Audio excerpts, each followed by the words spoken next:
and welcome to another episode of the Rollwise podcast, your show where we talk about things related to tabletop RPGs. This week, we're going to be touching back in on DC20 to see how it's done after its first week as a Kickstarter, well, a little over a week, I guess, at this point. Just to see and how well it's been doing, as well as kind of share some additional thoughts that we have, especially since our good companion Brent was able to make it for this week's recording. So, but I wanted to start before we get into all of those things. There was a lot of people that were able to watch that last DC20 video, and a lot of people felt the content was good enough to hit the subscribe button. And we want to say thank you, thank you, thank you. Honestly, it was a generous outpouring of support.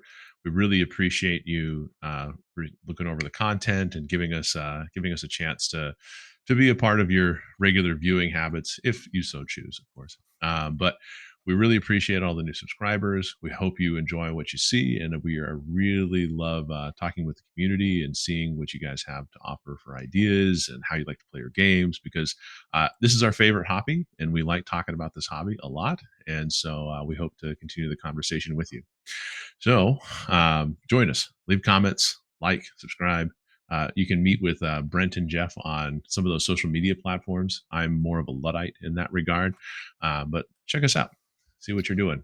You're the Reddit guy, so that Oh sounds yeah, right. I mean, if you guys want to go on Reddit, the platform that shall not be named or something, I feel like Reddit is either like the best website or the worst website out there. I don't know. Maybe we just lost a Well, lot I of It's mean, pretty polarizing, but I think Twitter right now is the I think official that I was best. gonna say. I think Twitter is the same way, isn't it? Like a lot of people, like it could be good, it could be bad, depending on what you're looking at. That's true. That's true. I haven't. The worst part about it is that you're supposed to call it X, and I just can't. Nope, Just right? I yeah, refuse. just can't do it. I just can't do it. So, but to just make sure you guys are aware, we really, really, really appreciate it. So to Yeah, DC thank you 20. everybody. Thank you everybody who's liked and subscribed. Mhm. It's been a big influx for us, so we really do appreciate it. Thank you. Yeah, honestly, it's been a wild ride from last week, let's say. So I guess to DC20, and I guess kind of checking in on the Kickstarter to see how things are going, because it does seem as though we caught it when in the beginning. I mean, I would say that it was definitely, it hit hard and it hit fast in terms of funding. As we discussed last week, Jeff and I had mentioned that it funded in 1 minute. And I mean, the funding goal of $20,000 isn't like a small goal, but it is obviously the fact that they were able to just like hit that right away. And you kind of got to watch Alan squirm. He's the dungeon coach, of course, as he was trying to unlock the stretch goals and everything like that as quickly as he could on his live streams. And he's just like, you guys are funding it too fast. But right now, it's actually reached $1.36 million. So it's definitely exceeded, I think, all of his goals. It's exceeded a lot of it. It's put it in a fairly healthy place based on my limited experience with Kickstarters. I mean, do you guys feel that this is a pretty healthy place for an RPG Kickstarter to Well, be in yeah. terms of its funding? Well, Think about all the talk go that ahead, Jeff. Shadow Dark got last year, and I think it finished somewhere around that much. I'm not trying to. I, I believe it was somewhere around there. I mean, Shadow Dark had a fantastic campaign, and it Mhm, was very well respected and very well talked about. Um, I mhm, happen to back that one. I have the books sitting right over there. Um, so I mean, I think he's in a good place. Is it the biggest campaign of all time? No. MCDM dwarfed it.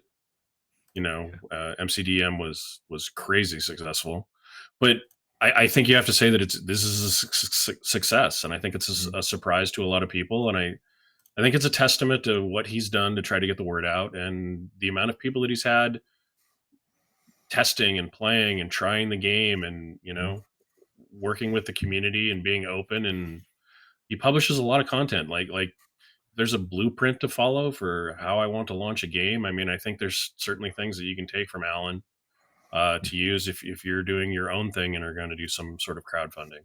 yeah. Which at this point we have Yeah. no plans to do a game, I don't think.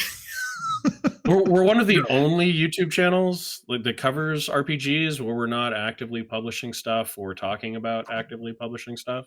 Like, I certainly don't think that it's out of the question, but it's not something that we No, it's We not on we our enjoy radar. playing. We enjoy talking about stuff. What do you Yeah. think, Brent? I think it's in a very good place. I mean, funded is the place that you want to Mhm. be on Kickstarter. So I think anything above funded is probably just bonus. So I think that's great.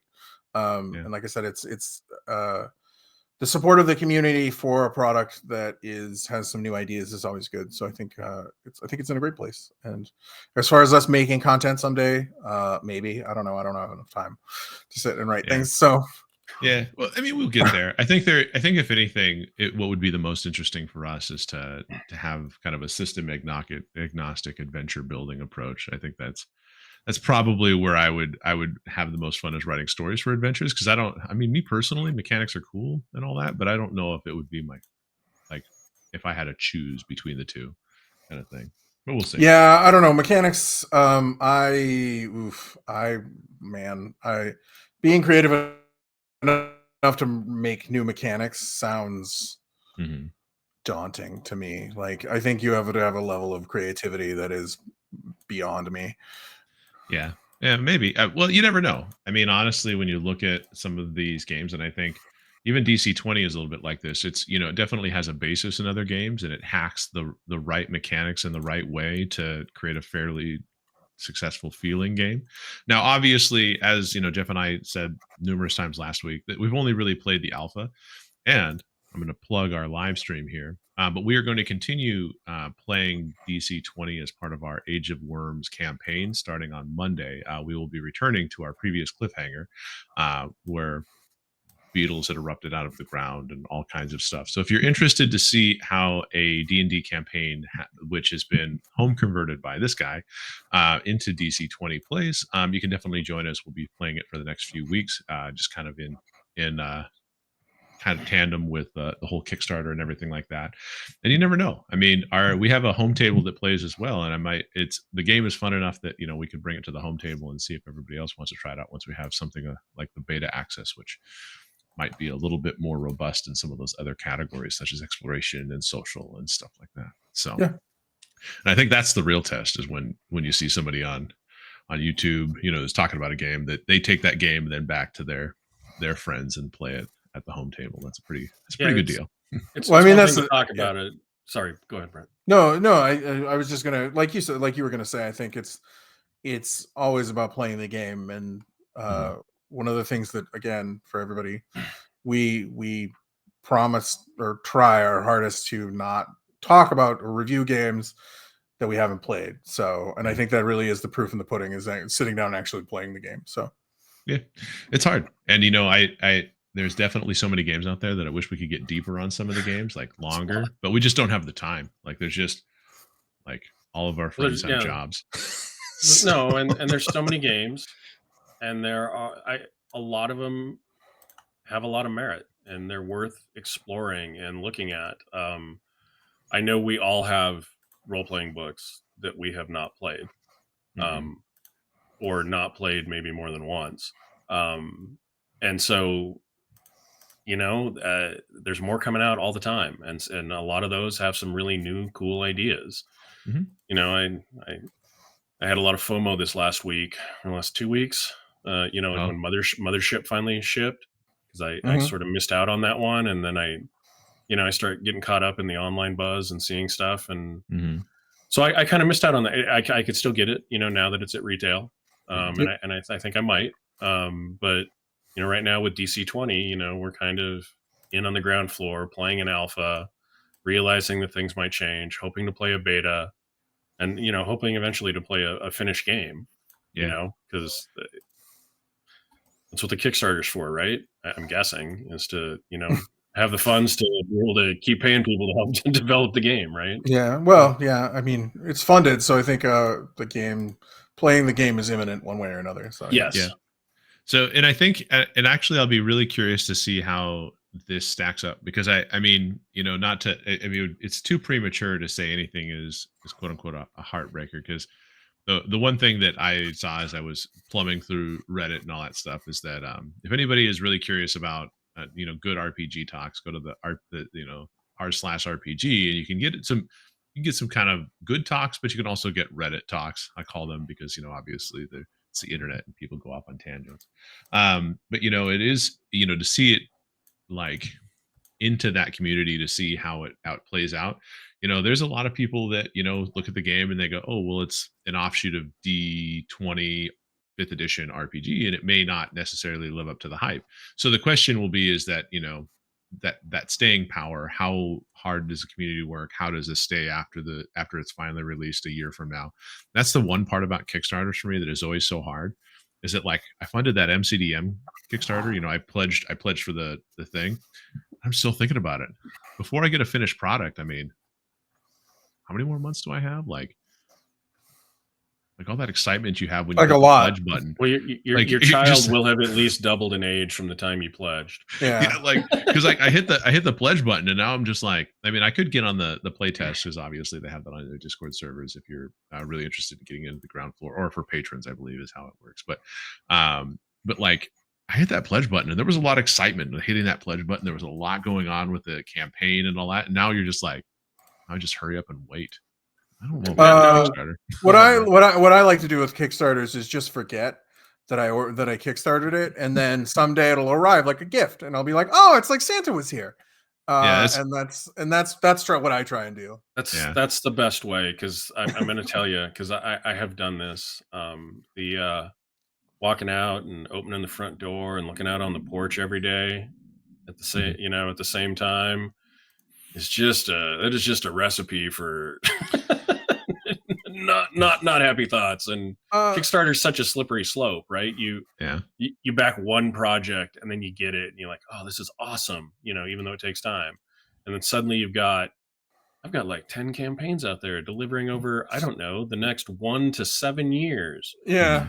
Or I have 100 campaigns that I've backed, amongst various, not just RPGs. Maybe you back board games or comics or products or video games, or it covers a lot, and it's a neat platform, but it is dangerous. Like you are putting out a lot of cash up front and getting something later, and most of them do deliver. And I have not been dissatisfied with any that I've backed so far, but I have had a couple that were close. But to come back to you, Mike, on Reddit and on Twitter and on other places, I've heard the term fantasy heartbreaker in terms of like DC20. Like a lot of people love that term, that like everything that gets a little bit of shine on it that is from the fantasy realm is just going to turn into a heartbreaker, because it's not D&D or it's not Pathfinder 2nd edition, right? Because between the two of them, they have a virtual stranglehold on fantasy RPGs. Yeah, touching on the term heartbreaker, I think heartbreaker is disingenuous these days to creators of fantasy or any type of role-playing game, because it's only a heartbreaker if you're like, I'm going to be better than D&D someday.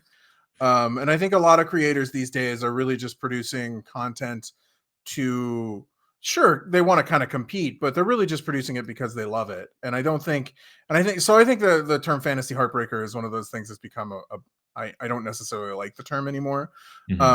Because like getting your game out there and your vision of a game out there is like the exact opposite of heartbreak. So and building an audience of people that want to consume your product, that want to play your game. Like, in my opinion, I don't know that in my lifetime anybody's going to have an RPG that's as big as D&D. Nothing's like I just don't think that anybody. And if anybody's expectation is that, I'm not saying don't shoot for the moon. You know what I mean? Like reach for the stars. Do what you need to. But in reality, I would be shocked if anybody unseated D&D and got as many millions of actual users as it would take to be a bigger game than Dungeons and Dragons. Well, it's just, I mean, I was reading something recently, and it's different than a role-playing game. It's not just a role-playing game, it's an IP. That's why they can eclipsed, right? Yeah, that's why they can make a movie that doesn't have anything from D&D. Like, it has basically brand new characters and things from none of the successful books, and they can make a movie and it do okay. It's because it's not about the content, it's about the name. It's about D&D as a brand. Yeah, it's about the brand. Yeah. Well, so, yeah. And I have to say, this is how I know that D&D is going to be here a long time. So those people that watch Doctor Who know that Doctor Who is now on Disney Plus. and I just watched last week's episode. I think there's another episode. I think they come out on Fridays. With the kid, we don't tend to catch them day of anymore. But we watched a recent episode of it, and they literally the doctor's walking in with this character known as Rogue, and kind of an odd name for a character, but he goes by and he sees some polyhedral dice on this starship table. All of a sudden, Dungeons and Dragons and Doctor Who, and I was like, but that's how you but that's how you know how big it is in that space, is that when you I don't know if I've ever seen or heard Doctor Who talk about Dungeons and Dragons. I don't recall any episodes prior to this point, but you know that just name dropping it like that, there was probably somebody at Dungeons and Dragons being like forking over money, being like, just put it in an episode somehow. Sure. Right. And even that, just that little name drop, I'm sure there was a spike in people going, Dungeons and Dragons, even in Doctor Who. It's in my Stranger Things, it's in Doctor Who, it's in Well, everything. yeah, it's like I said, it has that thing. It's a culture thing, not just Right. it's not Mhm. just a property. It's a piece Yeah. of like the Yeah. culture. But like you said, Brent, I just don't think the goal should be trying to unseat Dungeons and Dragons. Like, Yeah. I think it No. should be making a successful game that has an audience, that has good gameplay, that Yeah. people want to keep coming back to. I mean, I think that's the win, and Mhm. I think this game is on course for that. Yeah. I think these, from what I've seen, I mean, sure, could the end product turn out radically different? How, I just don't think however, it can, because but I guess it could. I mean, the yeah. percentages aren't ever 100, right? It's never. But let's check out the stretch goals, and I think you'll find one of the stretch goals to be kind of interesting. Okay. So have you guys actually checked out the stretch goals on that? I did those first couple of days, but he blew into like the first 3 or 4 stretch goals so fast, like, it was within a couple of hours. Uh, We had hit all of the Yeah, stretch. Yeah. I really haven't. So So I'm gonna go ahead and share my screen on stream here, and we'll just be little versions of us over on the side here. But you guys see that the first or the next stretch goal that they have is if they actually hit that 1.4, which based on their trajectory seems possible, that they could hit that mhm. before the end of I the would month, because think they have that, like yeah. 18 more days or something like that. Sure. And that's a DC20 community one shot PDF. It's going to be delivered to the entire community upon completion, and of course, it includes NPCs, maps, monster stats, and all that kind of and more. Nice. Now, I think that's a nice thing. I personally like having adventures that are kind of published directly for the system, so that you can kind of, if you're not sure how to play the game, you can have the adventure introduce it to you. And I think, and based on my read of like Fandelver and everything like that, the Fandelver and the obelisk blow or whatever, I think they did a really good job on redesigning how that adventure reads. Because I've only read the first half of it or whatever it is, but I think they did a much better job with that adventure than the original Fandelver, especially for someone who'd never played D&D before. And that's what I'm really kind of excited about, is people are kind of like getting out of their own heads about the hobby of RPGing, and they're being like, people really need help and resources on how to Mhm. do this game and become better at this game, because you can, and I hate to you know as a person who's a parent, everyone always tells you, well, every kid is different, so there's no solid advice I can give you. So, and I hate Right, to have that exactly. advice translate over to games where you're just like, well, every table is different. I can maybe, throw some spaghetti at a wall and you might find something interesting. I mean, at least there's a baseline, right? There's a Right. baseline. These are some of the best practices the community has developed over 50 years of playing the freaking game that, may have come and gone in vogue, but at least you should be aware of this baseline. Right. And I think Well, they're and really, writing it's just towards not that. true for really, that's just not true for the most part. Like, for the most part, Mhm. like, people are people, and like there will be things that are similar. Yeah, they Yeah. are like that's what I was always found that advice to be kind of weird. So, moving down to the actual stretch goals that have been unlocked, this is where I think it's going to be really interesting. Is that, first of all, you get the monster starter pack. That one is unlocked. I did look at some of the stuff that they have right now for making monsters and everything like that, and it'll be really cool to see an expansion as to how to, um, what the stat blocks look like for monsters and everything like that, and what different level ranges look. Because right now we've only really seen level like one, like tiers one unepic stuff and all that. Mhm. Right. But the second thing that was unlocked was a 5e to DC20 conversion guide. So there is that. Oh, you Oh, want to play our game? Oh, that's so really smart. Well, it. I mean, it's based heavily in fifth edition. I've seen a lot of Mhm. talk online, and most people say that it's a better version of fifth edition. I've seen a few people say that it feels like it's more based on Pathfinder second edition, and I can Mhm. see some of those comparisons. But I mean, I think this speaks to the audience that they're going after Yeah. is the people comfortable playing fifth edition D&D and Well, trying to get some of them to convert. yeah, and honestly, I think this reduces the effort by a lot of people to go, okay, well, if I want to play this game, but I'm already playing a fifth edition campaign, and I already have everything set up for, I'm running like Curse of Strahd or something like that. If this allows you to effectively port that game from one to the other, and it makes it simpler for dungeon masters, I mean, that's a big deal, because dungeon masters, I don't feel, should have to do all the work if there's a resource that the designer of the game can Well, put yeah, together. there's a few people out there who are incredibly creative and can do their own thing in whatever system they want, and don't need a lot of help doing it. They need to read the rules and understand them, and they can write their Mhm, own adventures and do their own campaigns for their home tables, and that's amazing. that mhm, that is I just It's not me. I don't think that it's everyone, and I think that those people are more the exception. And so having tools like this to help you understand how the conversion works, and being mhm. able to see some adventures, or just a one shot to understand kind of how Well, yeah, things and go is a good start. it's always good to have one shot just because you get the idea of what the game was like, kind of a game that the game was designed to run. Like you get an Mhm. Yes. idea of this is how their vision of it. So you aren't doing something that you aren't trying to put a square peg in a round hole Yeah. sometimes when you're kind of looking at it. So I think one shots are always good to look at for that too. And then the 5e conversion thing, I mean, this simplifies the very thing that we've been talking about with you. Like we had an episode Mhm. about this, converting a game, like having some idea how to do these things and not just like going like I'm just doing it like you have is good, I think. Well, and it seems, because it's, they're basically, they both have their feet in the same pond. I think that this is a lot lower lift than some other games, obviously, Sure. between the two.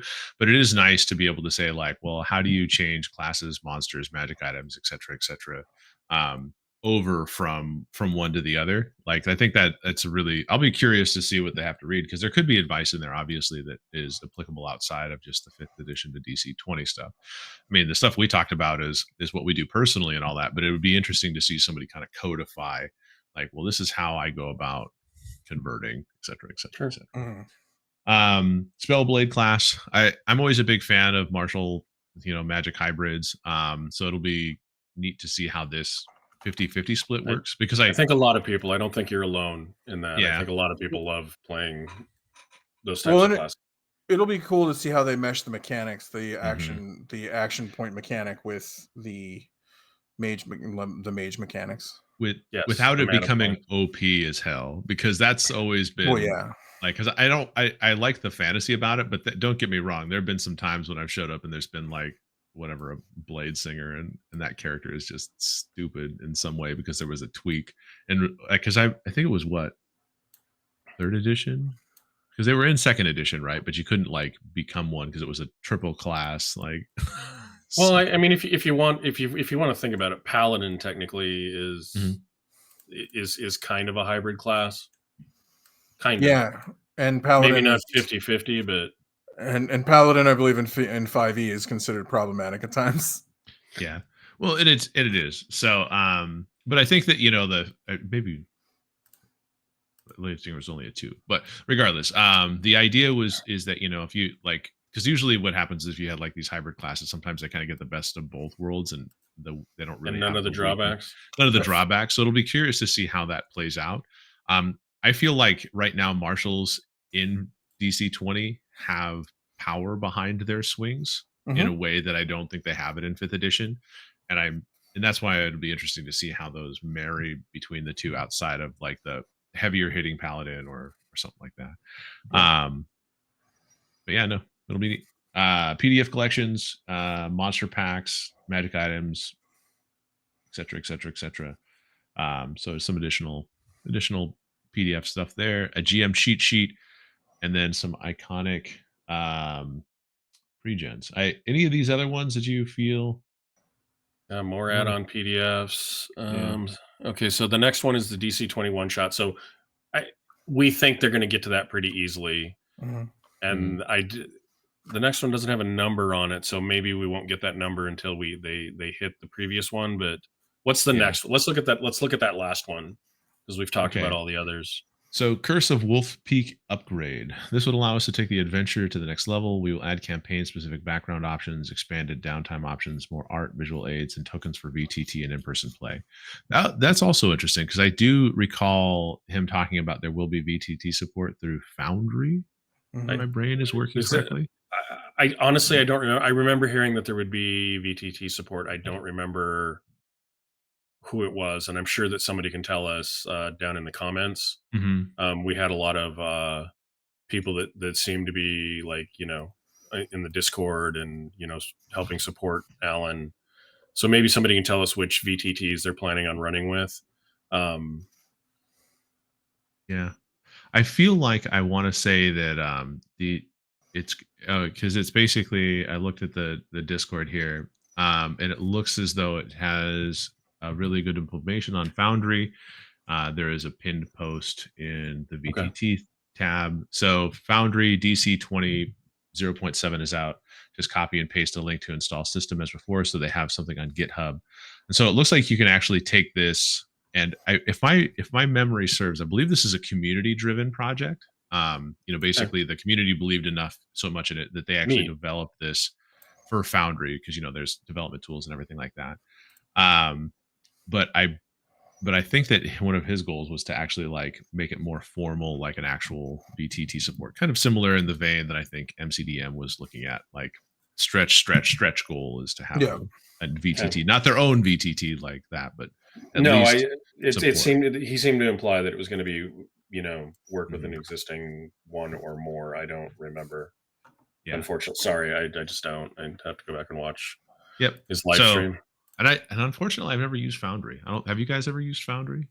I haven't. I've heard a lot of good things about it. I've also heard that it's a little more work than some of the others because you're like hosting it locally unless you're paying for hosting somewhere else. So that's why like you have the install files. I believe. Okay. Tell me if I'm wrong. Feel free to comment. That's fine. I've been wrong before. I'll be wrong again. I think that part's okay. Yeah, but anybody who has experience using Foundry, definitely let us know because I'm definitely not. I mean, I'm definitely not a VTT we don't do a lot with VTTs at our home table because we don't do a lot always with maps. Yeah, right. We're a little more theater of the mind at the home table. Yeah, we do a lot of theater of the mind stuff, and so and honestly, I think when we really like, because at the beginning of the time when everyone was spending a lot more time in their homes, I think we spent more time doing VTT stuff. But I found that online VTTs, and maybe you guys have a different experience than I. It was cool ish because you could like kind of have that sense of exploration, especially with Roll20's dynamic lighting. You could kind of like go through the the thing. And then of course if I missed something you could go off the map and never see again kind of thing. So you couldn't find your character or whatever. But I felt like it didn't kind of serve the imagination as well as I had hoped it would, and it created an unnecessary challenge of like one of our friends' computers didn't run the virtual tabletop as well as the other ones, and so they were always like, nothing's loading, what's happening? And then you have the kind of like stupid IT skit where you have like a person who's just like, I go into the room and well, what do I see? Well, hasn't it unfrozen for you? No, it's still frozen. Well, yeah, I just think the VTTs added a lot of more work for the GM, like unintentionally. It added more work that you didn't need to be doing. Yeah. So I'm probably the one. I'm probably the one who would like to use one the most. But I very much feel like you get out of them what you put into them. So if you put a lot of TLC and a lot of work and a lot of stuff into them, I think they can be really cool. I think they can be helpful, but I don't think that they're necessary for every game. I just don't. Yeah. some games I think it helps, and then there's less description and there's a little more seeing, you know what I mean, or Yeah. leaving room for the players to actually ask questions, because there are times where I know the scene you described, the way that my brain processed it is very different than what you think it looks like. Mhm. Like, you know what I mean? If we had the ability to sketch out exactly, and that you find ways to overcome that. I don't know that every game has to be exact down to the millimeter. You know what I mean? Yeah. Or that somebody didn't think of, like, well, how tall is the shrub? Is it 40 feet high? Is it 15 Well, inches? You know what I mean? Like, yeah, it and depends I on think how far you want to get into the weeds. well, and I think you can interrogate the like you can actually look at the picture of what you see there, and you can actually get ideas as to about possible hazards, threats, strategic components, and stuff like that a little bit differently than you can in your head. And Yeah. it does change the gameplay, because I do have a feeling that if you try to theater of the mind, the MCDM RPG, it might be really challenging. But I'd be curious. I'll be Well, curious to they've see. pretty much said that it's not a theater of the mind game, though. Exactly, like so if you try to do it, you probably, I mean, but It, you could it do, depends on how comfortable the players are. Like you know yeah. what I mean? And how fiddly the rules are for, Hmm. oh no, sorry, you're 2 feet too far out to, if they have some rule like flanking or something, you know what I mean, where you're Yeah. giving advantage or Hmm. something like that. I don't know. But Yep. having the VTT support, I think, is good because some people are going to use it, Yeah. right? For Maybe sure. not everyone, but I think, yeah, Yeah. integration is good. So I mean, so in terms of like what the actual Kickstarter is doing, I mean, we just wanted to check in this week and see how it was doing. I think it's doing really good, which is nice, because I'll be excited to get um my book at some point in the future.